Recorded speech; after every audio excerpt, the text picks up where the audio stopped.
విజయనగరం నుండి రాజాం డైరెక్ట్గా వెళ్ళే బస్సులు వంతెన నిర్మాణం పూర్తి కానందున చీపురుపల్లి వరకే మాత్రమే చీపురుపల్లి వరకు మాత్రమే బస్సులు వెళ్తున్నాయి. ఫలితంగా చీపురుపల్లి నుండి బ్రిడ్జ్ ఇక్కడ వంతెన నిర్మాణం జాప్యం జరుగుతున్నందున చీపురుపల్లి నుండి రాజాంకు వేరే బస్సులు ఎక్కి వెళ్ళవలసిన పరిస్థితి ఏర్పడింది. వాహన చోదకులు పాదచారులు చాలా ఇబ్బంది పడుతున్నారు. కాబట్టి ప్రభుత్వం స్పందించి వెంటనే ఈ వంతెన నిర్మాణం పూర్తి చేసి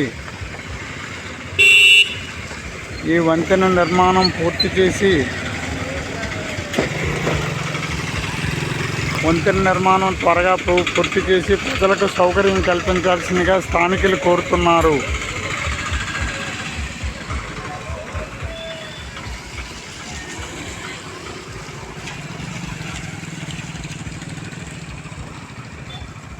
త్వరితగతిని వంతెన నిర్మాణం పనులు పూర్తి చేయాలి. ప్రజలకు సౌకర్యం కల్పించాలి.